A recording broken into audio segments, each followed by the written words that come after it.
새벽 2시 백악관에서 발표가 떴습니다. 한국 유학생 비자 전면 중단.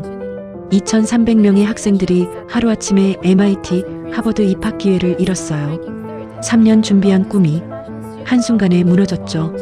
그런데 이상했습니다. 바로 그 시각 서울의 한 평범한 교수에게 전화가 왔어요. 교수는 전혀 놀라지 않았습니다. 오히려 이렇게 말했죠. 예상보다 빠르네요. 72시간 안에 움직여야 해요. 72시간 후 트럼프가 직접 정책을 뒤집는 초유의 사태가 벌어졌습니다. 대체 이 교수는 누구였을까요? 그리고 그는 어떻게 백악관을 움직였을까요? 지금부터 그 놀라운 72시간의 기록을 공개합니다. 여러분의 구독과 좋아요는 영상 제작에 큰 힘이 됩니다. 저는 에밀리 로렌스입니다. 미국 시애틀에서 태어나 자랐고 지금은 서울대학교 경영대학원에서 교환연구원으로 일하고 있죠. 한국에 온 지 6달째였습니다. 처음엔 낯설었던 이 나라가 이제는 제 일상이 되었어요. 그날도 평소처럼 새벽까지 연구실에 남아 있었습니다. 3층 복도 끝 작은 방이 제 자리였거든요. 창밖으로는 관악산의 어두운 능선이 보였고 건물 안은 고요했습니다. 키보드 소리만이 정막을 채웠죠. 새벽 2시 17분이었습니다. 휴대폰 화면에 뉴스 알림이 떴어요. 처음엔 대수롭지 않게 넘기려 했습니다. 그런데 제목을 본 순간 손이 멈췄죠. 트럼프 대통령, 한국 유학생 비자 전면 중단 행정명령 서명. 저는 화면을 다시 봤습니다. 잘못 읽은 건가 싶었거든요. 하지만 기사는 명확했어요. F-의 비자 발급 중단, 기존 비자 소지자도 90일 내 재심사 대상. 2,300명의 한국 학생들이 하루아침에 미국행을 잃게 된다는 내용이었습니다. 가슴이 철렁 내려앉았습니다. 저는 미국인이지만 여기서 만난 한국 학생들을 알고 있었어요. 도서관에서 밤을 새우던 경영학과 석사생, 영어 발표를 앞두고 떨리는 손으로 연습하던 공대 학부생, 가족의 기대를 한 몸에 받고 유학 준비를 하던 친구들. 그들의 얼굴이 하나씩 떠올랐죠. 왜 한국만? 왜 갑자기? 기사를 계속 읽었습니다. 이유는 모호했어요. 미국 내 안보 검토 강화, 첨단 기술 유출 방지 같은 추상적인 표현뿐이었습니다. 하지만 저는 알았어요. 이건 정치였다는 걸. 한국이 아니라 다른 나라였어도 같은 일이 벌어졌을 거라는 걸. 그래도 가슴은 무거웠습니다. 복도 너머 김성민 교수님의 연구실에서 불빛이 새어나왔어요. 교수님도 밤늦게까지 남아 계신 게 보였습니다. 저는 잠시 망설이다가 복도로 나왔죠. 누군가와 이 답답함을 나누고 싶었거든요. 그런데 바로 그때였습니다. 교수님의 휴대폰이 울렸어요. 새벽 2시가 넘은 시각에 전화라니. 저는 본능적으로 걸음을 멈췄습니다. 반쯤 열린 연구실 문틈으로 교수님의 모습이 보였죠. 교수님은 전화를 받았습니다. 네, 김성민입니다. 목소리는 차분했어요. 새벽에 걸려온 긴급 전화를 받는 사람의 목소리가 아니었습니다. 오히려 무언가를 예상하고 있었던 것처럼 들렸죠. 네, 방금 봤습니다. 예상보다 빠르네요. 저는 숨을 죽였습니다. 교수님은 책상 앞에 서서 창밖을 바라보고 계셨어요. 어깨선은 곧았고 표정은 놀라움보다는 냉정함에 가까웠습니다. 전화 너머 목소리는 들리지 않았지만 교수님의 대답은 계속 이어졌어요. 시간이 없습니다. 72시간 안에 움직여야 해요. 72시간? 자료는 이미 준비돼 있습니다. 지금 바로 보내드리죠. 교수님은 전화를 끊고 곧바로 노트북 앞에 앉으셨습니다. 손가락이 키보드 위를 빠르게 움직였어요. 저는 그 모습을 보며 이상한 감정에 휩싸였습니다. 왜 놀라지 않으시는 거지? 왜 이미 준비된 자료가 있는 거지? 평범한 대학 교수가 새벽에 걸려온 전화 한 통에 이렇게 침착하게 대응할 수 있는 건가요? 저는 조용히 복도로 물러났습니다. 연구실로 돌아와 창밖을 바라봤죠. 관악산은 여전히 어두웠고 캠퍼스는 고요했습니다. 하지만 제 머릿속은 혼란스러웠어요. 다음 날 아침 캠퍼스는 술렁였습니다. 학생들이 모여 뉴스를 보고 있었어요. 카페에서, 복도에서, 강의실 앞에서 모두가 같은 이야기를 했습니다. 비자 중단, 유학 취소, 꿈의 좌절. 이게 말이 돼? 한 학생이 분노에 찬 목소리로 말했습니다. 3년 준비했는데 토플 점수 따고 추천서 받고 에세이 쓰고 다 물거품이야. 옆에 있던 친구가 고개를 떨구었어요. 우리가 뭘 잘못했다고. 저는 그들의 얼굴을 봤습니다. 억울함과 절망이 뒤섞인 표정이었죠. 누군가는 눈물을 참고 있었고 누군가는 주먹을 쥔 채 아무 말도 하지 못했습니다. 미국인인 제가 보기에도 이건 부당했어요. 아무 잘못도 하지 않은 학생들이 왜 이런 피해를 받아야 하는 건가요? 한국은 미국의 동맹국이잖아요. 함께 전쟁을 치렀고 경제적으로도 긴밀한 관계를 맺고 있는 나라인데. 하지만 현실은 냉혹했습니다. 오후가 되자 미국 주요 언론들이 기사를 쏟아냈어요. 저는 영어 뉴스를 하나씩 확인했습니다. 한국 정부 트럼프 행정명령에 공식 항의 예정. 서울 주한미국 대사관 앞 학생 시위 확산. 외교부 장관 긴급 성명 발표. 반응은 뜨거웠지만 실질적인 변화는 없었어요. 백악관은 묵묵부답이었고 트럼프 대통령의 트위터는 다른 이슈로 넘어가 있었습니다. 한국 학생들의 절규는 대양을 건너지 못하는 것 같았죠. 저는 다시 김성민 교수님을 떠올렸습니다. 72시간 안에 움직여야 한다던 그 말이 머릿속을 맴돌았어요. 교수님은 대체 무엇을 알고 계신 걸까요? 왜 이미 준비된 자료가 있었던 걸까요? 그날 저녁 저는 용기를 내어 교수님 연구실 문을 두드렸습니다. 교수님, 잠깐 여쭤봐도 될까요? 교수님은 고개를 들어 저를 보셨어요. 피곤한 기색이 역력했지만 눈빛만은 또렷했습니다. 들어오세요, 에밀리. 저는 조심스럽게 물었습니다. 어젯밤 전화 받으시는 걸 봤어요. 우연히요. 그런데 교수님이 뭔가 준비하고 계신 것 같아서. 교수님은 잠시 저를 바라보셨습니다. 그리고 작게 웃으셨어요. 궁금하시죠? 네. 미안합니다. 엿들으려던 건 아니었는데. 괜찮아요. 교수님은 창밖을 보셨습니다. 에밀리, 당신은 이 나라를 얼마나 아나요? 갑작스러운 질문에 저는 당황했습니다. 글쎄요. 6달 동안 보고 느낀 것들이 있긴 한데. 그럼 한 가지만 기억하세요. 교수님의 목소리는 낮았지만 단단했습니다. 한국은 늘 작은 나라였어요. 강대국들 사이에서 살아남으려면 힘만으론 부족했죠. 그래서 우리는 다른 걸 키웠습니다. 준비하는 힘을요. 저는 교수님의 눈을 봤습니다. 그 속에는 제가 이해할 수 없는 깊이가 있었어요. 72시간 뒤면 알게 될 겁니다. 왜 우리가 당황하지 않는지. 교수님은 다시 화면을 향했습니다. 대화는 거기서 끝났죠. 저는 연구실로 돌아왔습니다. 창밖은 어두워지고 있었고 캠퍼스 곳곳에서 불빛이 하나둘 켜졌어요. 평범한 저녁 풍경이었지만 저는 알 수 없는 긴장감을 느꼈습니다. 무언가가 시작되고 있었어요. 한국과 미국 사이에 2,300명의 학생과 거대한 권력 사이에 보이지 않는 줄다리기가 벌어지고 있었습니다. 그리고 그 중심에 이 작은 연구실 한 명의 교수가 있었죠. 저는 시계를 봤습니다. 72시간의 카운트다운이 시작되고 있었습니다. 다음 날 아침 저는 김성민 교수님의 연구실을 다시 찾았습니다. 문을 열자 가장 먼저 눈에 들어온 건 벽면이었어요.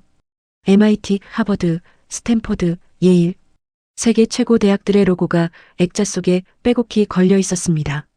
졸업장도 있었고 공동 연구 증서도 있었고 학생들이 보내온 감사 편지도 있었죠. 저는 처음 이 연구실에 왔을 때를 떠올렸습니다. 그땐 단순히 학구열 넘치는 교수의 공간이라 생각했어요. 하지만 지금은 달랐습니다. 저 액자 하나하나가 누군가의 꿈이었다는 걸 알게 됐거든요. 교수님은 책상 앞에 앉아 계셨습니다.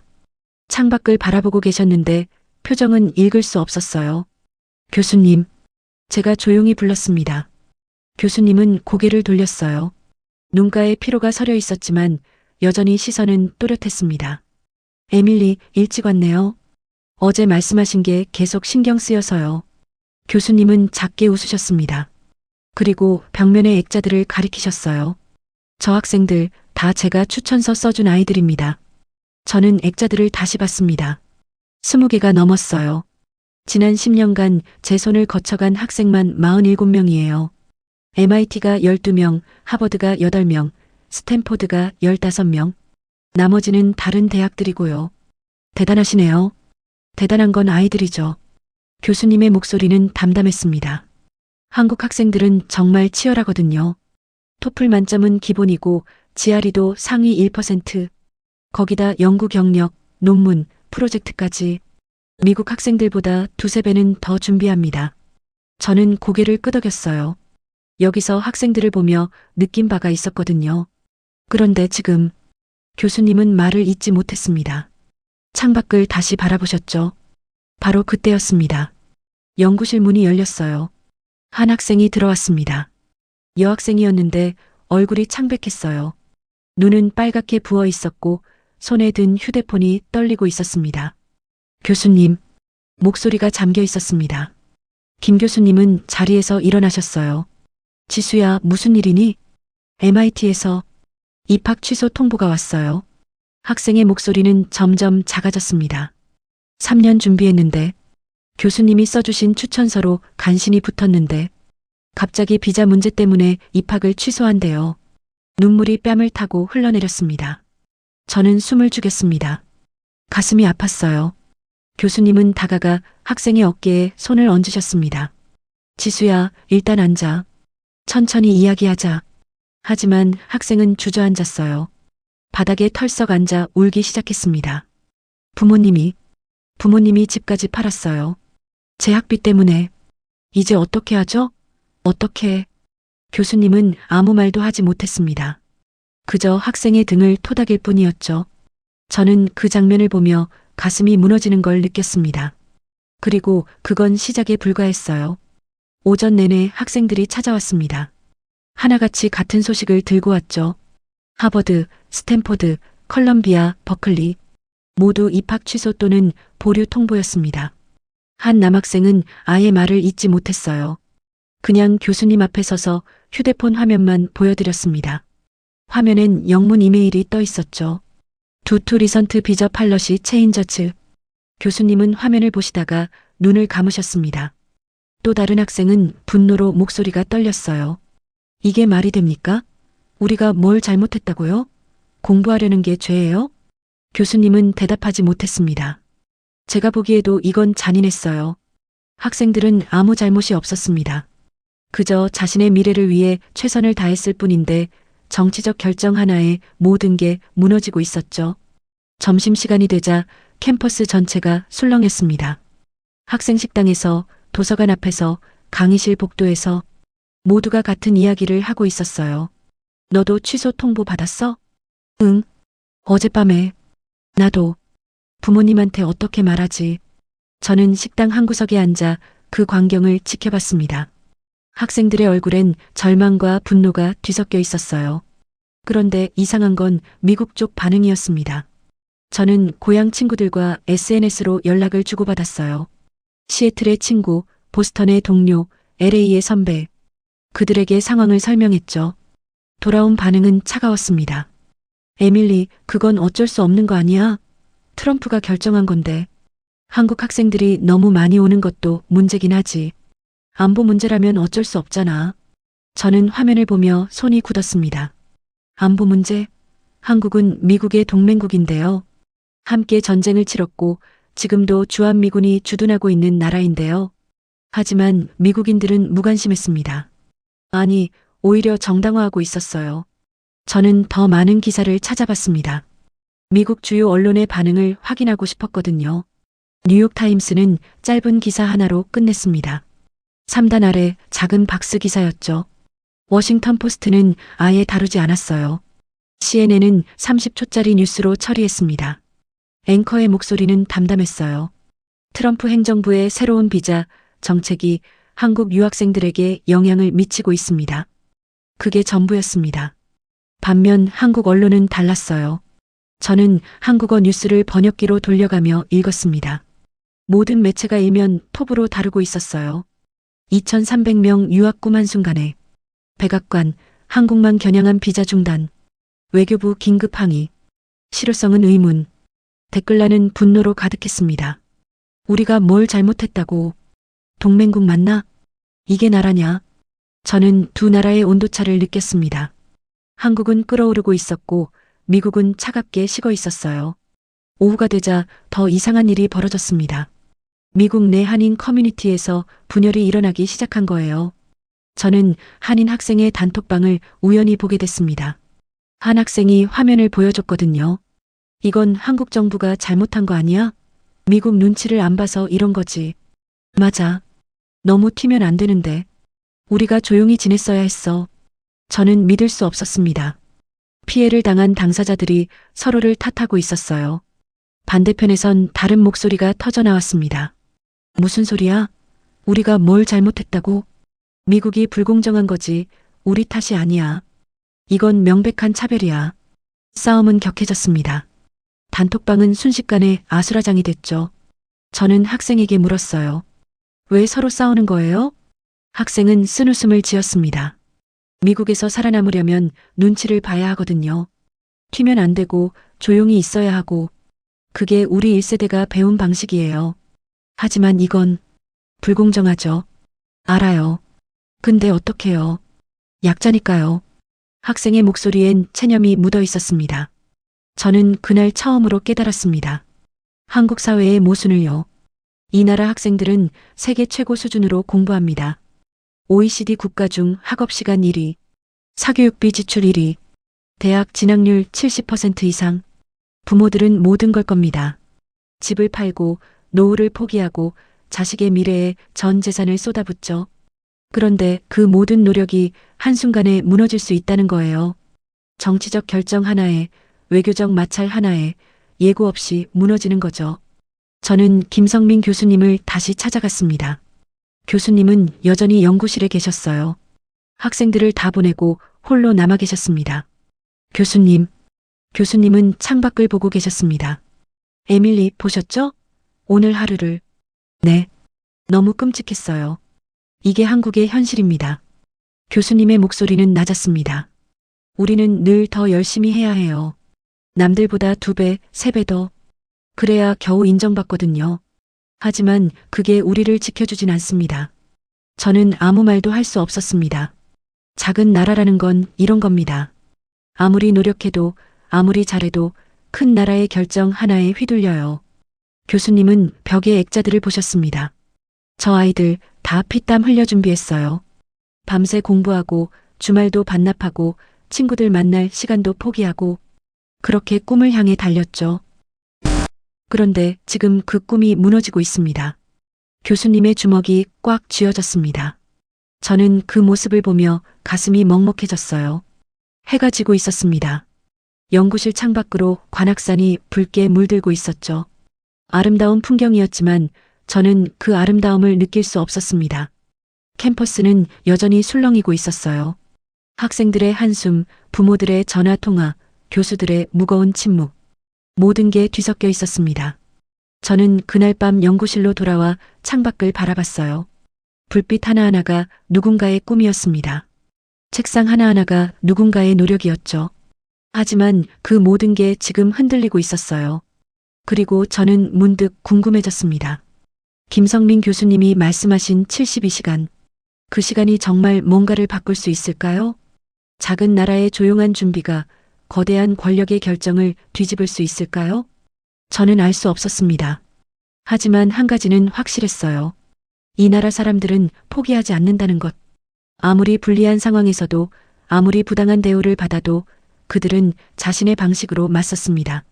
조용하지만 단단하게, 준비되어 있지만 드러내지 않게. 그리고 그 힘이 어디서 나오는지 저는 곧 알게 될 것 같았습니다. 72시간의 카운트다운은 계속되고 있었습니다. 사흘째 되던 날 제 휴대폰이 울렸습니다. 미국에서 온 메시지였어요. 보스턴에서 박사과정을 밟고 있는 동료 제임스였습니다. 에밀리, 이상한 일이 벌어지고 있어. 저는 화면을 응시했습니다. MIT 우리 연구실에 있던 한국 학생 2명, 어제 갑자기 팀에서 빠졌어. 교수가 직접 통보했대. 이유는 말 안 하더라. 손이 굳었습니다. 곧이어 시애틀의 친구에게서도 메시지가 왔어요. 아마존 인턴십 취소됐대. 한국 학생만 3명. 회사 측은 내부 사정이라고만 했어. 그리고 LA에서 USC 기숙사에서 한국 학생들 퇴거 요청 들어왔다더라. 공식 이유는 공간 부족이라는데. 저는 휴대폰을 내려놓았습니다. 가슴이 답답했어요. 이건 단순한 비자 중단이 아니었습니다. 이미 미국에 있는 한국 학생들까지 밀어내기 시작한 거였죠. 공식적으론 아무 이유도 없었지만 모두가 알고 있었어요. 이건 신호였다는 걸. 저는 김성민 교수님께 달려갔습니다. 교수님은 연구실에서 노트북 화면을 보고 계셨어요. 표정은 여전히 침착했지만 턱선은 단단히 굳어 있었습니다. 교수님, 미국에서 알고 있습니다. 교수님은 화면에서 눈을 떼지 않으셨어요. 이미 보고가 들어왔어요. MIT 3명, 스탠포드 2명, 하버드 1명. 연구팀에서 제외됐다는 소식? 이게 대체 확산되고 있습니다. 교수님의 목소리는 낮았습니다. 처음엔 비자였지만 이젠 이미 미국에 있는 학생들까지 표적이 되고 있어요. 조용하지만 명확하게. 저는 창밖을 봤습니다. 캠퍼스는 평온해 보였지만 그 평온함 뒤에 무언가가 끓어오르고 있었어요. 그날 오후 학생회관에서 긴급 집회가 열렸습니다. 저는 멀찍이 서서 지켜봤어요. 학생들이 모여들고 있었습니다. 100명, 200명, 300명. 점점 더 많은 사람들이 모였죠. 한 학생이 앞으로 나왔습니다. 마이크를 잡은 손이 떨리고 있었어요. 저는 MIT 합격을 받았습니다. 3년 준비했어요. 토플, GRE, 연구 경력, 논문. 할 수 있는 건 다 했습니다. 목소리가 갈라졌습니다. 그런데 지금 제 친구가 보스턴에서 쫓겨나고 있어요.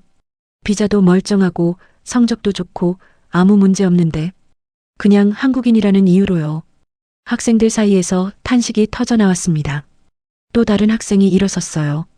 이게 동맹국입니까? 우리 부모님 세대는 베트남 전쟁에 갔어요. 우리 할아버지는 6.25 때 미군과 함께 싸웠고요. 그렇게 피 흘린 나라가 지금 이런 대우를 받는 겁니까?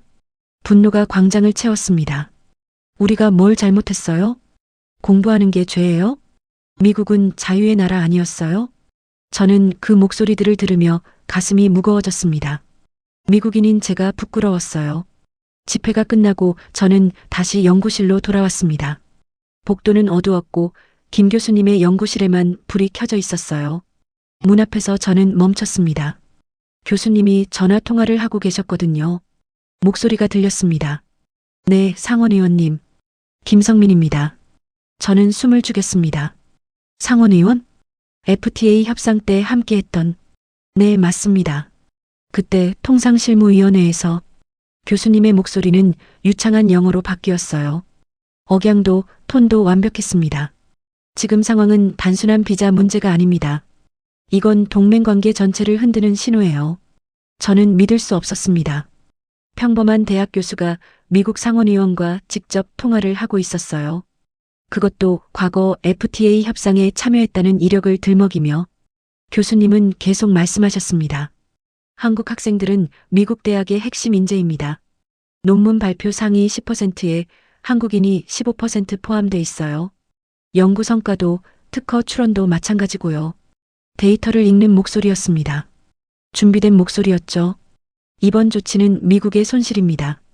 그리고 저는 그 손실을 정확한 수치로 보여드릴 수 있어요. 전화는 10분 넘게 이어졌습니다. 저는 복도에 서서 그 모든 걸 들었어요. 교수님은 상원의원에 이어 하원외교위원회 간사에게도 전화했습니다. 그리고 백악관 국가안보회의 실무진에게도. 모든 통화가 같은 패턴이었어요. 김성민입니다. 기억하시죠? 그 한마디면 충분했습니다. 상대방은 모두 교수님을 기억했고 통화는 자연스럽게 이어졌죠. 저는 그제야 깨달았습니다. 김성민 교수는 평범한 교수가 아니었어요. 전화가 끝나고 교수님은 한숨을 내쉬었습니다. 저는 조용히 문을 두드렸죠. 교수님. 교수님은 고개를 들었어요. 놀라는 기색은 없었습니다. 에밀리 들었군요. 죄송합니다. 엿들으려던 건.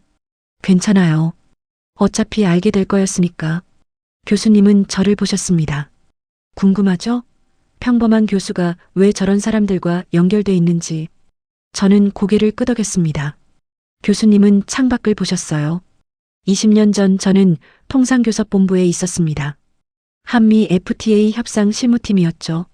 3년간 워싱턴과 서울을 오가며 협상했어요. 그때, 네. 지금 제가 전화한 사람들, 그때 만난 사람들입니다. 교수님의 목소리는 담담했습니다. 정치인도 있고 로비스트도 있고 싱크탱크 연구원도 있어요. 모두 그때 함께 테이블에 앉았던 사람들이죠. 그럼 교수님은? 협상이 끝나고 대학으로 돌아왔습니다. 조용히 학생들 가르치며 살고 싶었거든요. 교수님은 책상 위에 서류를 보셨어요. 하지만 네트워크는 남았어요. 20년간 연락하지 않았지만 필요하면 언제든 연결될 수 있는 줄. 저는 입술을 깨물었습니다. 그래서 새벽에 전화가 온 거군요. 네. 외교부에서 걸어왔어요. 비자 중단 소식이 뜨자마자 교수님은 저를 똑바로 보셨습니다. 에밀리, 작은 나라가 살아남는 법을 아세요? 저는 대답하지 못했습니다. 준비하는 겁니다. 보이지 않게 조용하게. 20년 전에 만든 네트워크가 지금 필요할 줄 알고 만든 건 아니에요. 하지만 언젠가 필요할 거란 건 알았죠. 교수님의 눈빛은 단단했습니다. 한국은 늘 이렇게 살아왔습니다. 힘이 없으니까, 작으니까. 대신 우리는 관계를 쌓고 신뢰를 만들고 준비를 해둡니다. 그날 밤 저는 연구실로 돌아와 미국 뉴스를 확인했습니다. 여전히 아무것도 변하지 않았어요. CNN은 다른 뉴스를 다루고 있었고 백악관은 침묵했고 트럼프의 트위터는 전혀 다른 주제로 넘어가 있었습니다. 한국 학생들의 절규는 여전히 바다를 건너지 못하고 있었어요. 저는 고향 친구들에게 메시지를 보냈습니다. 상황을 설명하고 부당함을 호소했죠. 돌아온 답변은 차가웠습니다.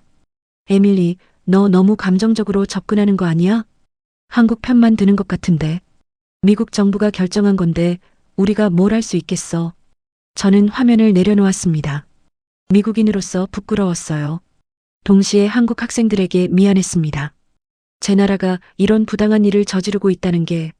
다음 날 아침 캠퍼스에 이상한 침묵이 흘렀습니다. 학생들은 더 이상 분노하지 않았어요.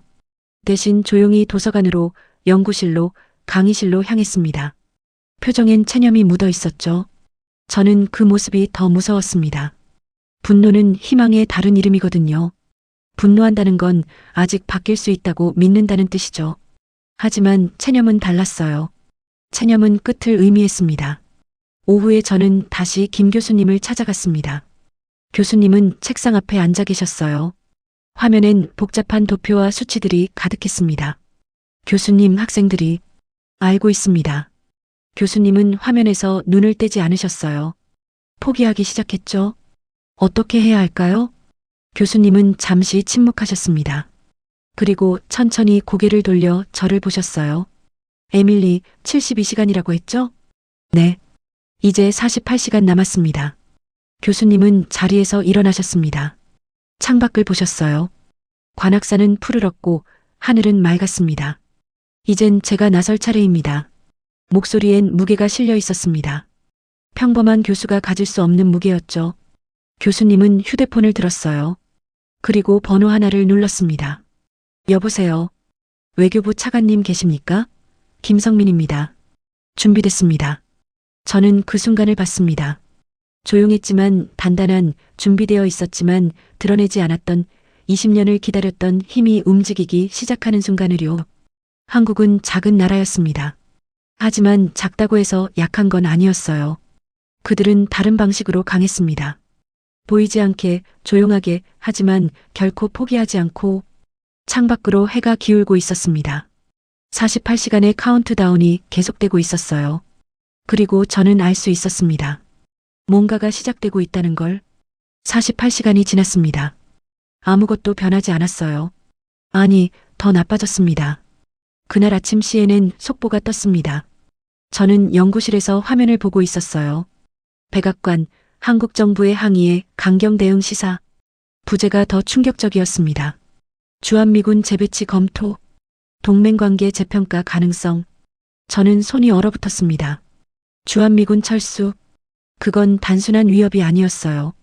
70년 동맹의 근간을 흔드는 카드였습니다. 한국 안보의 핵심이자 동아시아 전략의 축이었죠. 저는 곧바로 김성민 교수님께 달려갔습니다. 교수님은 연구실에 계셨어요. 하지만 표정이 달랐습니다. 처음으로 당황의 기색이 보였죠. 교수님, 뉴스 보셨어요? 교수님은 고개를 끄덕였습니다. 예상보다 빠르네요. 이건 미국이 진짜 카드를 꺼낸 겁니다. 교수님의 목소리는 낮았어요. 그날 오후 더 충격적인 소식이 들려왔습니다. 한국 외교부에서 공식 입장이 나온 거예요. 저는 한국어 뉴스를 번역기로 돌리며 읽었습니다. 정부 차원의 대응은 신중하게 진행될 것. 민간 차원의 과도한 활동은 자제 요청. 한미 동맹의 큰 틀을 고려한 접근 필요. 저는 그 말의 의미를 알았습니다. 김 교수님께 활동을 멈추라는 신호였어요. 교수님의 휴대폰이 울렸습니다. 교수님은 화면을 보고 잠시 망설이셨어요. 그리고 전화를 받으셨습니다. 네, 김성민입니다. 목소리가 들렸습니다. 전화 너머 목소리는 딱딱했어요. 교수님, 차관입니다. 지금 상황이 심각합니다. 알고 있습니다. 미국이 주한미군 카드를 꺼냈어요. 이건 장난이 아닙니다. 그래서요? 교수님의 활동을 당분간 중단해 주셨으면 합니다. 워싱턴 로비, 의원 접촉, 모두요. 교수님의 손이 꽉 쥐어졌습니다. 차관님, 지금 2,300명의 학생들이 알아요. 하지만 7만 명의 미군이 더 중요합니다. 국가 안보가 걸린 문제예요. 죄송합니다, 교수님. 하지만 이건 명령입니다. 전화가 끊겼습니다. 교수님은 휴대폰을 내려놓으셨어요. 얼굴엔 아무 표정이 없었습니다.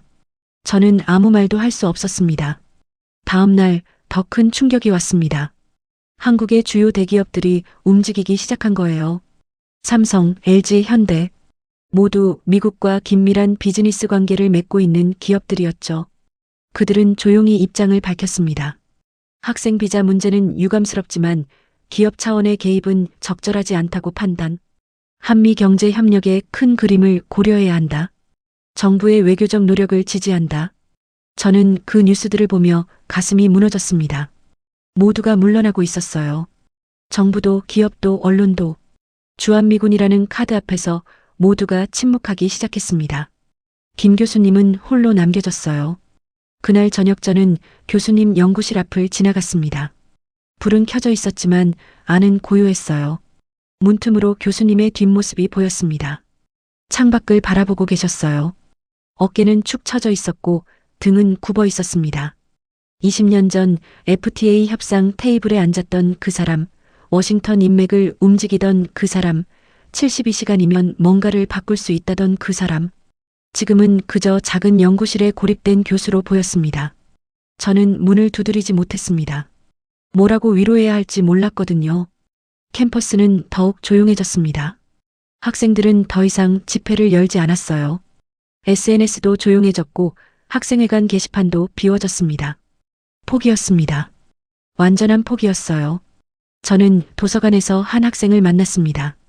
MIT 입학이 취소됐던 그 학생, 지수였어요. 에밀리 선생님. 학생은 저를 보고 작게 웃었습니다. 하지만 눈엔 생기가 없었어요. 포기했어요. 지수야. 어차피 안 되잖아요. 정부도 포기했고 기업들도 다 빠졌고 김 교수님 혼자서 뭘 하시겠어요? 학생의 목소리는 담담했습니다. 차라리 빨리 포기하는 게 나아요. 기대하다가 무너지는 것보다. 저는 아무 말도 할 수 없었습니다. 학생이 옳았거든요. 그날 밤 저는 김 교수님께 메일을 보냈습니다. 교수님을 직접 만날 용기가 나지 않았어요. 그래서 글로 적었습니다. 교수님, 에밀리입니다. 제가 미국인이라는 게 부끄럽습니다. 제 나라가 이런 부당한 일을 저지르고 교수님 같은 분을 이렇게 고립시키는 게 죄송합니다. 정말 죄송합니다. 답장은 오지 않았습니다. 36시간이 남았습니다. 저는 밤늦게까지 연구실에 남아 있었어요. 일이 손에 잡히지 않았지만 그냥 집에 가고 싶지 않았습니다. 새벽 1시쯤이었을 거예요. 복도에서 발소리가 들렸습니다. 저는 고개를 들었어요. 학생 한 명이 김 교수님 연구실 쪽으로 걸어가고 있었습니다. 박지민이었어요. 경영학과 4학년 학생이었죠. 하버드 입학이 취소됐던 학생 중 한 명이었습니다. 저는 조용히 복도로 나갔습니다. 지민은 교수님 연구실 문 앞에 서 있었어요. 한참을 망설이다가 문을 두드렸습니다. 교수님, 저 박지민이에요. 안에서 교수님의 목소리가 들렸습니다. 들어오세요. 지민이 문을 열었어요. 저는 멀찍이 서서 지켜봤습니다. 교수님은 책상 앞에 앉아 계셨습니다. 노트북 화면엔 복잡한 문서들이 가득했어요. 지민아, 이 시간에 왜? 교수님. 지민의 목소리가 떨렸습니다. 저희 포기 안 해요. 교수님은 고개를 들었습니다. 뭐? 2,300명이요. 우리 모두 포기 안 해요. 지민의 눈에 눈물이 고였습니다. 정부가 포기해도 기업들이 다 빠져도 우리는 교수님을 믿어요. 지민아, 교수님이 20년 전부터 준비하셨다는 거 알아요. FTA 협상 때부터 네트워크를 만드셨다는 것도 알고요. 그게 지금을 위한 거였잖아요. 교수님은 아무 말도 하지 못했습니다. 교수님 혼자가 아니에요. 저희가 있어요. 2,300명의 학생들이 교수님 뒤에 있다고요. 지민의 목소리는 점점 커졌습니다. 그러니까 포기하지 마세요. 제발요. 지민이 울기 시작했습니다. 저는 그 모습을 보며 가슴이 뜨거워졌어요. 교수님은 자리에서 일어나셨습니다. 지민에게 다가가 어깨에 손을 얹으셨어요. 지민아. 네. 고마워. 교수님의 목소리는 떨리고 있었습니다. 정말 고마워. 그날 밤 저는 변화를 목격했습니다. 지민이 나간 후 교수님은 다시 책상 앞에 앉으셨어요. 하지만 어깨는 더 이상 축 처지지 않았습니다. 교수님은 노트북을 열었습니다. 파일 하나를 클릭하셨어요. 아퍼레이션 피닉스? 저는 멀리서 그 제목을 봤습니다. 교수님의 손가락이 키보드 위를 움직이기 시작했어요. 빠르고 정확하게 이메일이 나가기 시작했습니다.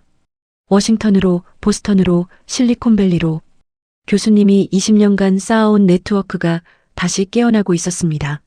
저는 복도에 서서 그 모습을 봤어요. 고립됐던 교수가 아니었습니다. 뒤에 2,300명의 학생들이 있는 20년의 준비가 쌓여 있는 포기하지 않는 한 사람이었죠. 새벽이 밝아오고 있었습니다. 창밖으로 관악산이 서서히 모습을 드러냈어요. 어둠이 걷히고 빛이 스며들었습니다. 교수님의 연구실 불빛은 여전히 켜져 있었습니다. 그리고 저는 알 수 있었어요. 뭔가가 시작되고 있다는 걸. 정부도 기업도 언론도 포기했지만 한 사람은 포기하지 않았습니다. 아니, 한 사람이 아니었어요. 2,300명과 함께 있는 한 사람이었습니다.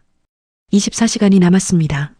저는 교수님 연구실 앞을 지나며 안을 슬쩍 봤어요. 교수님은 전화기를 들고 계셨습니다. 목소리가 들렸어요. 네, 맞습니다. 지금부터 시작합니다. 잠시 침묵이 흘렀습니다. 한국 정부는 물러났지만 저는 물러나지 않습니다. 제 뒤엔 2,300명의 학생들이 있거든요. 교수님의 목소리는 단단했습니다. 그들의 꿈을 지키는 게 제 일입니다. 20년 전 제가 이 네트워크를 만든 이유가 바로 이런 순간을 위해서였어요. 저는 숨을 죽였습니다. 24시간 안에 보여드리겠습니다. 작은 나라의 힘을요. 전화가 끊어졌습니다. 교수님은 창밖을 보셨어요. 햇살이 연구실로 쏟아져 들어오고 있었습니다. 그리고 저는 그 순간 깨달았습니다. 절망은 끝이 아니었어요. 오히려 시작이었습니다. 진짜 싸움은 지금부터였습니다. 12시간이 남았을 때였습니다. 저는 아침 일찍 연구실에 왔어요. 휴대폰을 켜자마자 화면이 알림으로 가득 찼습니다. 트위터였어요. 해시태그 SKD, 해시태그 SAVEKOREANDREAMS, 해시태그가 실시간 트렌드 1위에 올라 있었습니다. 저는 클릭했어요. 화면엔 영상이 가득했습니다. MIT 캠퍼스에서, 하버드 광장에서, 스탠포드 도서관 앞에서 미국 대학생들이 피켓을 들고 서 있었어요. 코리언 스튜던츠 디저브 저스터스, 에저케이션 해즈 노 보더즈, 위 스탠드 위드 코리어. 저는 숨이 멎었습니다. 미국 학생들이었어요. 백인, 흑인, 히스패닉 모두가 한국 학생들을 위해 거리에 나선 거였습니다. 영상은 계속 올라왔어요. 보스턴에서 1,000명, 버클리에서 500명, LA에서 800명. 단 하루 만에 전미 대학가가 움직이기 시작했습니다. 조회수는 1,000만을 넘어섰어요. 저는 영상 하나를 클릭했습니다. MIT 학생회장이 마이크를 잡고 있었어요. 저는 한국 학생 없이 논문을 쓸 수 없었습니다. 밤새 데이터를 분석하고 실험을 도와주고 아이디어를 나눠준 그들이 없었다면 제 연구는 불가능했어요. 학생의 목소리는 떨렸습니다. 이건 단순히 비자 문제가 아닙니다. 우리 모두의 문제예요. 차별과 불공정에 맞서 싸우는 거죠. 환호가 터져 나왔습니다. 저는 화면을 보며 눈물이 났어요. 변화가 시작되고 있었습니다. 그날 오후 더 큰 일이 터졌습니다. 뉴욕타임스에 전면 광고가 실렸어요. 저는 온라인 기사를 클릭했습니다. 제목이 화면을 가득 채웠습니다. 위사우트 코리언 탤런트, 어메리컨 이너베이션 스타프스. 한국 인재 없이는 미국의 혁신이 멈춘다. 밑에 이름이 나열돼 있었어요. 구글 부사장 박준호, 애플 수석 연구원 김민지, 테슬라 AI 총괄 이상훈, 마이크로소프트 클라우드 책임자 최서연. 총 53명이었습니다. 모두 실리콘밸리의 한국계 고위 임원들이었어요. 저는 손이 떨렸습니다. 공동 성명 내용은 명확했습니다. 지난 10년간 미국 IT 특허의 18%에 한국 출신 연구자가 참여했다. AI 분야 논문 상위 1% 중 한국인 비율은 22%. 이번 조치는 미국의 기술 경쟁력을 스스로 약화시키는 결정이다. 구체적인 숫자가 쏟아졌어요.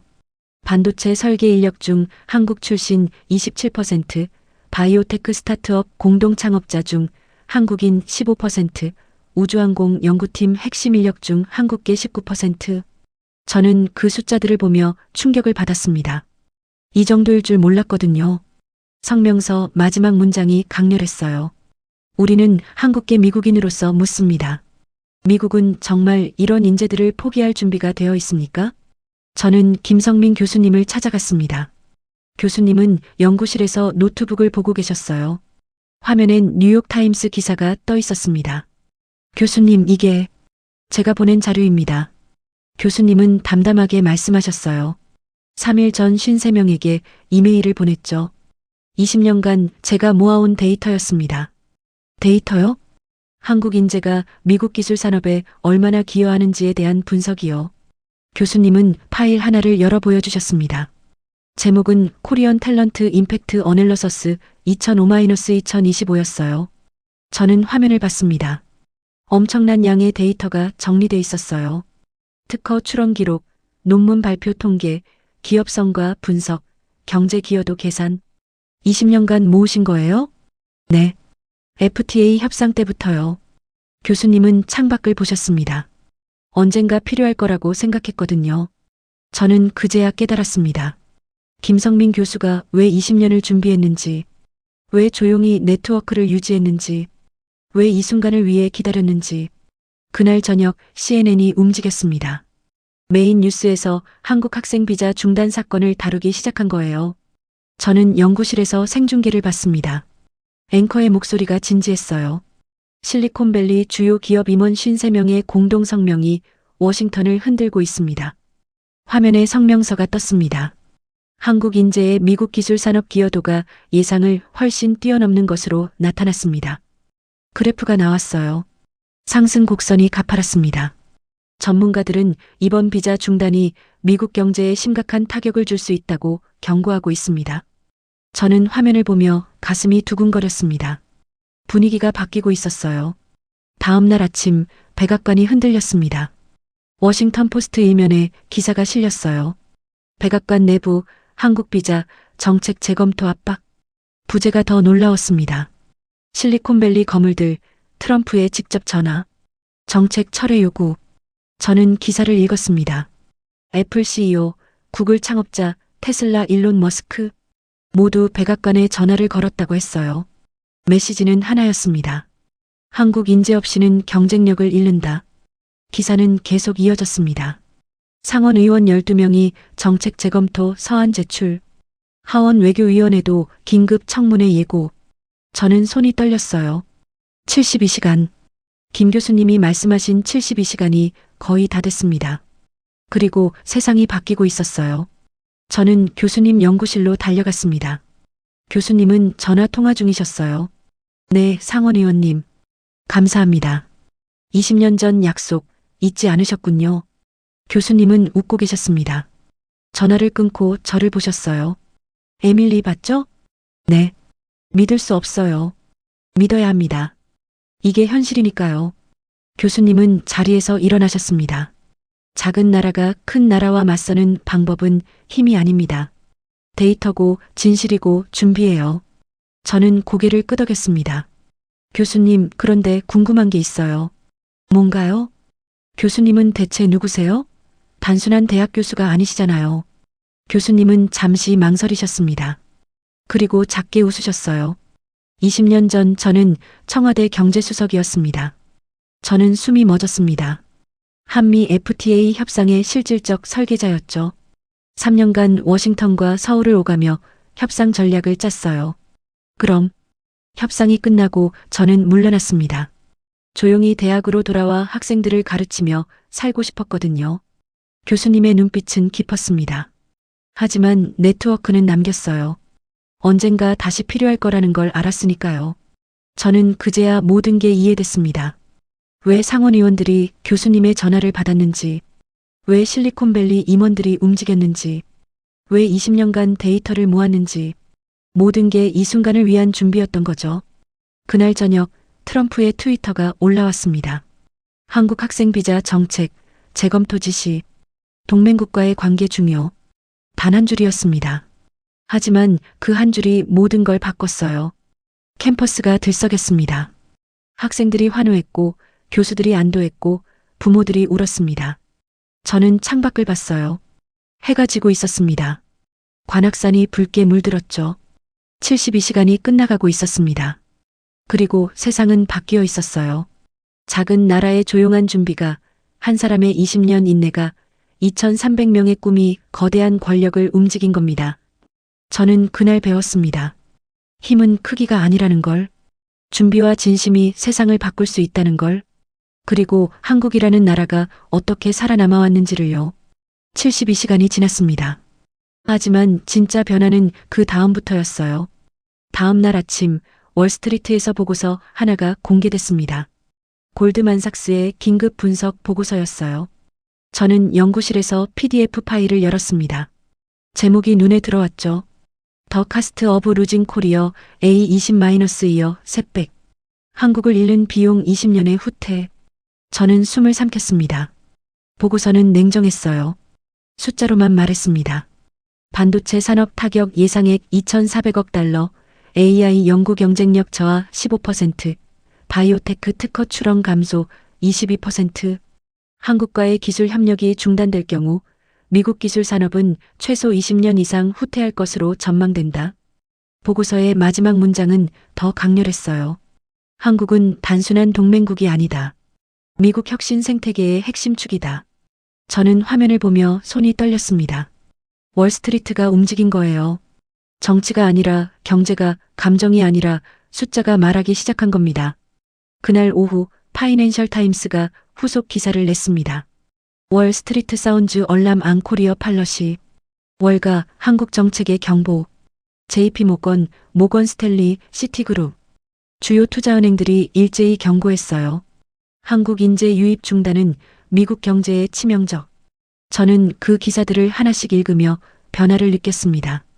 72시간 전만 해도 아무도 관심 없던 주제가 지금은 월가 전체를 흔들고 있었어요. 백악관이 흔들리기 시작했습니다. 저는 미국 정치 뉴스를 계속 확인했어요. CNN, MSNBC, 폭스뉴스. 모든 채널이 같은 이야기를 하고 있었습니다. 백악관, 한국 정책 긴급 재검토. 트럼프, 실리콘밸리 CEO들과 긴급 회동. 상원 외교위원장, 정책 철회 강령 요구. 백악관 대변인이 브리핑에 나왔어요. 저는 생중계를 봤습니다. 기자들의 질문이 쏟아졌습니다. 한국 학생 비자 중단 정책 철회하실 겁니까? 월스트리트의 경고를 어떻게 받아들이십니까? 실리콘밸리 임원들의 공동 성명에 대한 입장은? 대변인은 땀을 흘리고 있었어요. 현재 모든 옵션을 검토 중입니다. 구체적으로 언제까지 결정하시겠습니까? 곧 발표하겠습니다. 저는 그 모습을 보며 놀랐습니다. 72시간 전만 해도 강경했던 백악관이 지금은 방어적이었어요. 그날 저녁 김성민 교수님의 휴대폰이 울렸습니다. 저는 우연히 복도를 지나다가 들었어요.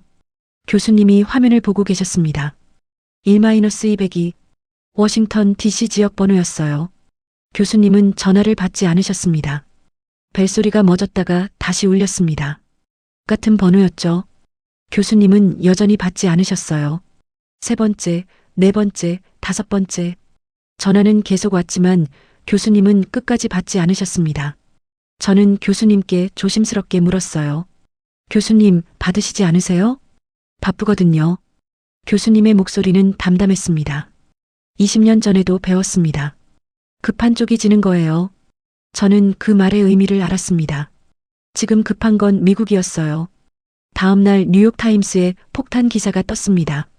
트럼프 애드미니스트레이션 식스 백채널 투 코리언 너고시에이터. 트럼프 행정부 한국 협상가에게 비공식 채널 요청. 기사를 읽으며 저는 충격을 받았어요. 백악관이 김성민 교수에게 7번이나 전화를 걸었다는 내용이었습니다. 모두 거절당했다고 했죠. 전직 청와대 경제수석 출신인 김 교수는 현재 미국의 요청에 응답하지 않고 있다. 백악관 관계자는 상황을 논의하고 싶다고 밝혔으나 김 교수 측은 학생들의 권리가 완전히 보장되기 전까지는 대화할 이유가 없다는 입장이다. 저는 그 기사를 보며 가슴이 뜨거워졌습니다. 72시간 전 고립됐던 교수님이 지금은 백악관이 애원하는 사람이 됐어요. 미국 내부가 갈라지기 시작했습니다. 공화당 내에서 분열이 일어났어요. 저는 워싱턴 포스트 기사를 읽었습니다. GOP 세너터즈 브레이크 위드 트럼프 안 코리어 팔러시. 공화당 상원의원들 트럼프 한국 정책의 반기. 12명의 공화당 상원의원이 공개 서한을 냈어요. 내용은 명확했습니다. 한국은 70년 동맹국이다. 이번 조치는 전략적 실수다. 민주당은 더 강경했습니다. 차별적이고 비이성적인 정책. 즉각 철회 요구. 백악관은 고립되고 있었어요. 저는 그 광경을 보며 놀랐습니다. 72시간 만에 판이 완전히 뒤집힌 거였죠. 그날 밤 저는 김 교수님을 다시 찾아갔습니다. 교수님은 창밖을 보고 계셨어요. 관악산은 어둠 속에 잠겨 있었습니다. 교수님, 에밀리. 교수님은 저를 보셨어요. 미국인으로서 부끄러우시겠죠. 저는 고개를 끄덕였습니다. 하지만 이건 미국만의 문제가 아니에요. 교수님은 자리에 앉으셨습니다. 큰 나라는 늘 이래요. 자기가 강하다고 생각하면 작은 나라를 무시하죠. 하지만 세상은 힘만으로 돌아가지 않습니다. 그럼 뭘로 돌아가요? 가치요. 교수님의 목소리는 단단했습니다. 한국이 여기까지 온 건 자원 때문이 아니에요. 교육이라는 가치, 끈질기게 버티는 힘, 세대를 이어온 집념 때문이죠. 저는 그 말을 곱씹었습니다. 한국 부모들이 왜 자식 교육에 모든 걸 거는 줄 아세요? 살아남기 위해서예요. 작은 나라니까, 자원이 없으니까. 대신 사람을 키우는 거죠. 그게 우리가 가진 유일한 무기거든요. 교수님은 벽의 액자들을 보셨습니다. 저 아이들 하나하나가 그렇게 자란 겁니다. 부모의 희생, 선생의 헌신, 자기 자신의 노력. 그렇게 쌓아 올린 거예요. 저는 목이 메었습니다. 그래서 포기할 수 없었어요. 2300명의 꿈을, 그 뒤에 있는 부모들의 눈물을, 한국이라는 나라의 미래를요. 교수님의 눈빛은 깊었습니다. 이게 한국입니다. 작지만 끈질기고 약하지만 포기하지 않고 조용하지만 결코 무너지지 않는. 저는 그날 밤 많은 걸 깨달았습니다. 한국이 왜 이렇게 싸우는지, 왜 교육에 목숨을 거는지, 왜 한 사람 한 사람의 꿈이 이렇게 소중한지. 그건 단순한 문화가 아니었어요. 생존이었습니다. 작은 나라가 큰 나라들 사이에서 살아남기 위해 선택한 방법이었죠. 다음 날 아침 백악관이 공식 발표를 했습니다. 한국 유학생 비자 정책 전면 재검토. 기존 정책 즉시 중단. 한국과의 동맹관계 재확인. 트럼프의 트위터가 올라왔어요. 한국은 위대한 동맹국. 학생들 환영. 함께 미래를 만들자. 72시간 전과는 완전히 다른 메시지였습니다. 캠퍼스가 환호로 들썩였어요. 학생들이 뛰어나왔고 교수들이 박수쳤고 부모들이 전화를 걸었습니다. 저는 김 교수님 연구실로 갔습니다. 교수님은 여전히 침착하셨어요. 하지만 눈가가 붉었습니다. 교수님, 해내셨어요. 아니요. 교수님은 고개를 저으셨어요. 2300명이 해낸 겁니다. 그 학생들이, 부모들이, 이 나라가 해낸 거예요. 저는 창밖을 봤습니다. 햇살이 쏟아지고 있었어요. 관악산은 푸르렀고 캠퍼스는 생기로 가득했습니다. 72시간. 단 72시간 만에 세상이 바뀌었어요. 하지만 그건 72시간의 기적이 아니었습니다. 20년의 준비, 70년의 동맹, 세대를 이어온 교육 문화. 그 모든 게 쌓여서 만들어낸 결과였죠. 저는 그날 배웠습니다. 한국이라는 나라를요. 작지만 결코 약하지 않은, 조용하지만 결코 무너지지 않는 그런 나라를요. 그리고 그 힘이 어디서 나오는지도요. 사람이었습니다. 교육이었고, 끈질김이었고, 포기하지 않는 집념이었습니다. 미국인인 저는 부끄러웠지만 동시에 감동받았어요. 이런 나라와 동맹이라는 게 얼마나 소중한 건지 깨달았거든요. 백악관 발표 이틀 후였습니다. 김성민 교수님의 연구실 문이 두드려졌어요. 저는 복도에서 그 모습을 봤습니다. 검은 정장을 입은 남자 한 명이 서 있었죠. 김성민 교수님 계십니까? 목소리는 정중했지만 긴장감이 묻어났어요. 교수님이 문을 여셨습니다. 네, 저인데요. 주한미국 대사관에서 왔습니다. 해리스 대사님께서 교수님을 뵙고 싶다고 하시는데요. 교수님은 잠시 침묵하셨습니다. 알겠습니다. 시간 괜찮으면 오늘 오후에. 감사합니다, 교수님. 남자는 고개를 숙이고 갔어요. 저는 그 모습을 보며 가슴이 두근거렸습니다. 주한미국 대사가 직접 만남을 요청한 거예요. 그날 오후 저는 교수님을 따라 광화문으로 갔습니다. 교수님이 허락해 주셨거든요. 에밀리, 당신도 미국인이니까 함께 가죠. 대사관 회의실은 조용했습니다. 창밖으로 광화문 광장이 보였어요. 사람들이 걷고 있었고 햇살이 따뜻했습니다. 해리스 대사가 들어왔습니다. 60대 중반쯤 보이는 백인 남성이었어요. 회색 머리, 날카로운 눈빛. 하지만 표정은 피곤해 보였습니다. 김 교수님. 대사는 손을 내밀었어요. 교수님은 그 손을 잡았습니다. 대사님. 두 사람은 자리에 앉았습니다. 저는 조금 떨어져 앉았죠. 대사가 먼저 입을 열었어요. 교수님, 직접 찾아뵙게 돼서 영광입니다. 무슨 말씀을? 솔직히 말씀드리겠습니다. 대사는 숨을 깊이 들이마셨어요. 워싱턴이 곤란한 상황입니다. 정책은 철회했지만 대통령의 체면 문제가 남았어요. 교수님은 묵묵히 들으셨습니다. 트럼프 대통령께서 명분이 필요하다고 하셨습니다. 단순히 잘못을 인정하는 게 아니라 왜 정책을 바꿨는지 설명할 수 있는. 대사의 목소리는 낮았습니다. 교수님께서 도와주실 수 있을까요? 저는 숨을 죽였습니다. 백악관이 김 교수님께 명분을 요청하고 있었어요. 72시간 전만 해도 무시했던 그들이 지금은 도움을 구하고 있었습니다. 교수님은 잠시 창밖을 보셨어요. 광화문 광장의 사람들이 여전히 걷고 있었습니다. 평화로운 오후였죠. 대사님, 교수님이 입을 여셨습니다. 트럼프 대통령께는 손녀딸이 있죠? 네. 아라벨라라는 그 아이가 케이팝을 좋아한다는 기사를 본 적이 있습니다. 대사는 눈을 깜빡였어요. 그걸 아시는군요. 대통령께서 이렇게 말씀하시면 어떨까요? 교수님의 목소리는 차분했습니다. 손녀가 한국 문화를 사랑한다. 한국 학생들이 미국에 와서 그 문화를 나누고 함께 배우고 미래를 만드는 모습을 보고 싶다. 그래서 정책을 재검토했다고요. 저는 그 말을 듣고 가슴이 뜨거워졌습니다. 할아버지로서의 마음이죠. 교수님은 부드럽게 웃으셨어요.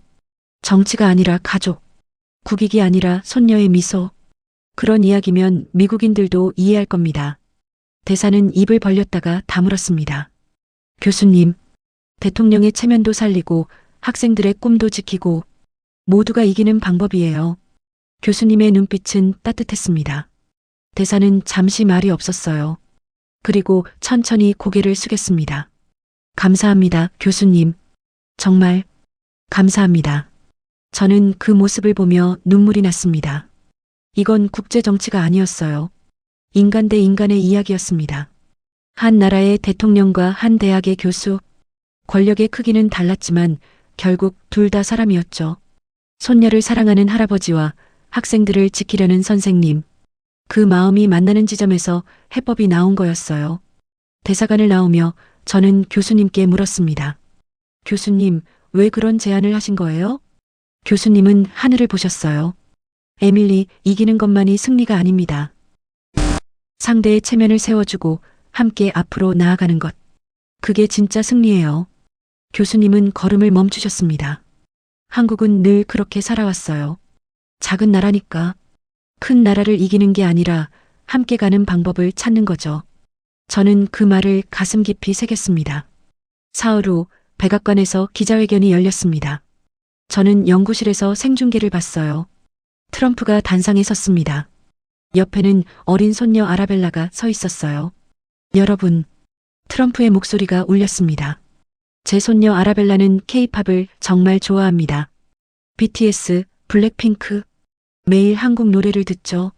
카메라가 아라벨라를 비췄어요. 아이는 수줍게 웃고 있었습니다. 아이가 물었어요.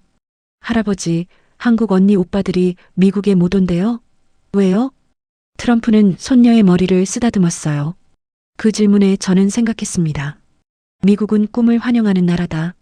재능을 존중하는 나라다. 그래서 정책을 재검토하기로 했습니다. 박수가 터져 나왔습니다. 한국 학생들은 환영합니다. 함께 미래를 만들어 갑시다. 저는 화면을 보며 웃었어요. 김 교수님이 만들어준 명분이 완벽하게 작동하고 있었습니다. 정치적 패배가 아니라 할아버지의 따뜻한 결정으로, 국제적 압력이 아니라 가족의 사랑으로 모두가 승자가 되는 이야기였죠. 그날 저녁 저는 교수님을 다시 찾아갔습니다. 교수님은 연구실에서 차를 마시고 계셨어요. 봤어요, 교수님? 네. 잘하셨더군요. 교수님은 미소 지으셨습니다. 교수님이 만들어주신 거잖아요. 아니요. 그건 원래 있던 진심이에요. 저는 그냥 길을 보여드린 것뿐이죠. 저는 자리에 앉았습니다.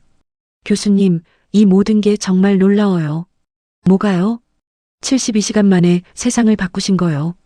교수님은 고개를 저으셨어요. 72시간이 아닙니다. 20년이에요. 20년간 관계를 쌓고 신뢰를 만들고 데이터를 모았어요.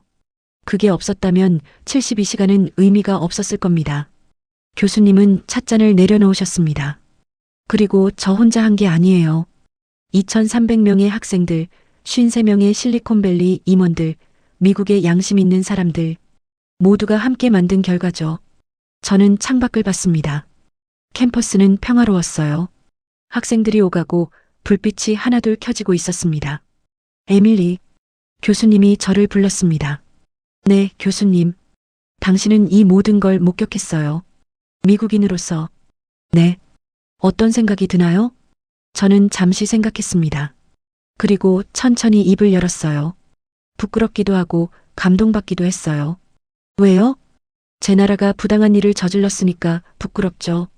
하지만 동시에 사람들이 그 부당함을 바로잡으려 했다는 게 감동이었어요.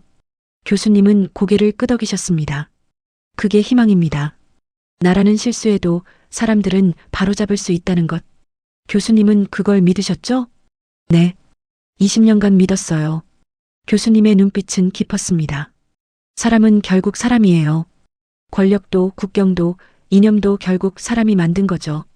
그리고 사람은 변할 수 있어요. 저는 그 말을 가슴에 새겼습니다. 다음 주 월요일 캠퍼스에 특별한 손님이 왔습니다. 해리스 대사였어요. 그는 김 교수님을 공개석상에서 만났습니다. 학생회관 대강당이었죠. 수백 명의 학생들이 모였습니다. 대사는 단상에 올라 말했어요. 김성민 교수님께 감사드립니다. 교수님은 단순히 한국 학생들만 지킨 게 아닙니다. 한미 동맹의 가치를, 교육의 의미를, 인간의 존엄을 지켜주셨어요. 박수가 터졌습니다. 교수님은 담담히 서 계셨어요. 과장된 제스처도 화려한 말도 없었습니다. 그저 조용히 고개를 숙이셨죠. 그 모습이 더 강렬했습니다. 저는 그날 배웠습니다.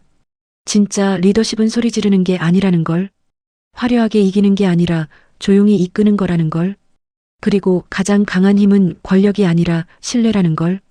며칠 후 저는 미국으로 돌아갈 준비를 했습니다. 교환연구원 기간이 끝나가고 있었거든요. 마지막 날 저는 교수님께 인사를 드리러 갔어요. 교수님, 정말 감사했습니다. 에밀리, 잘 지내세요. 교수님은 악수를 청하셨어요. 미국 가서도 기억하세요. 오늘 본 것들을요. 물론이죠. 그리고 전해주세요.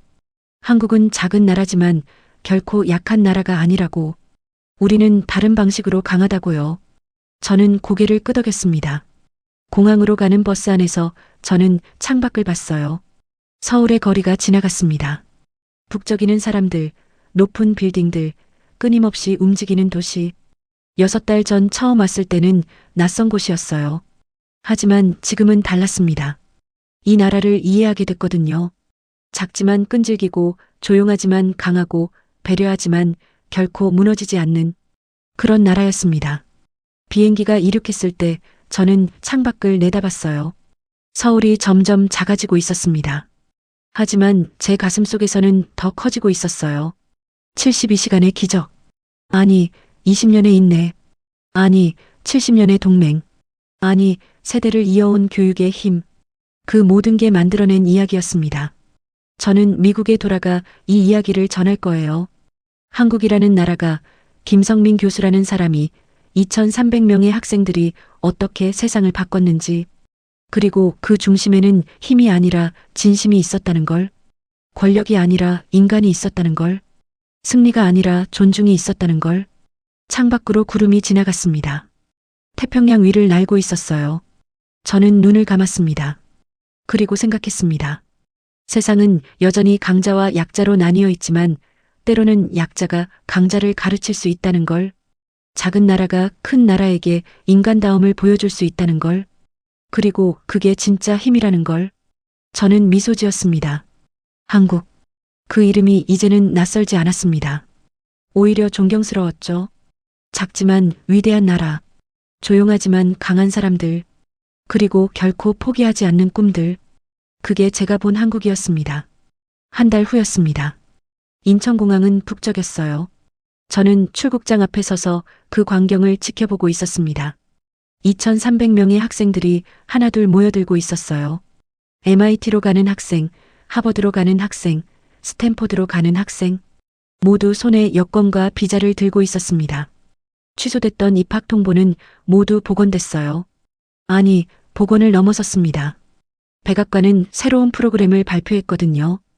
US-코리어 글로벌 에저케이션 이니셔티브, 한미 글로벌 교육 이니셔티브, 한국 학생들을 위한 특별 장학금 프로그램이었습니다. 매년 500명에게 전액 장학금과 연구 지원금을 제공한다는 내용이었죠. 단순한 사과가 아니었어요. 새로운 파트너십이었습니다. 저는 학생들의 얼굴을 봤습니다. 환한 미소, 설렘 가득한 눈빛, 떨리는 손으로 짐을 챙기는 모습. 그 모든 게 아름다웠어요. 박지민이 보였습니다. 하버드 입학이 취소됐다가 복원된 학생이었죠. 저는 다가가 말을 걸었어요. 지민아, 축하해. 선생님. 지민은 환하게 웃었습니다. 꿈만 같아요. 정말 가게 됐어요. 당연히 가야지. 교수님 덕분이에요. 그리고 포기하지 않은 우리 모두 덕분이고요. 지민의 눈가가 촉촉해졌습니다. 선생님, 미국 가서 열심히 할게요. 교수님께 부끄럽지 않게. 넌 이미 충분히 자랑스러워. 저는 지민을 안아줬어요. 그리고 다른 학생들도 봤습니다. 모두가 같은 표정이었어요. 감사와 설렘이 뒤섞인 얼굴들. 72시간 전만 해도 절망했던 그들이 지금은 희망으로 가득 차 있었습니다. 김성민 교수님도 공항에 나오셨어요. 학생들은 교수님을 보자 일제히 달려들었습니다. 교수님, 교수님 감사합니다. 잊지 않을게요. 교수님은 학생들 하나하나를 안아주셨어요. 말없이 조용히. 하지만 눈가는 붉었습니다. 저는 멀찍이 서서 그 모습을 봤어요.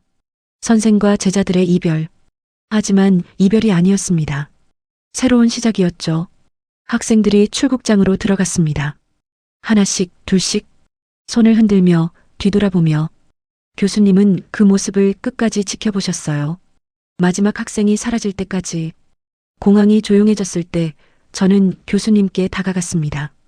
교수님, 에밀리, 당신도 왔군요. 당연히 와야죠. 저는 교수님 옆에 섰습니다. 해내셨어요, 교수님. 아니요. 교수님은 고개를 저으셨어요. 우리가 해낸 겁니다. 모두가 함께요. 창밖으로 비행기가 이륙하고 있었습니다. 하늘로 올라가며 햇빛을 받아 반짝였어요. 저 아이들이 미국에서 자랄 겁니다. 교수님의 목소리는 담담했습니다. 그리고 언젠가 한국으로 돌아오겠죠.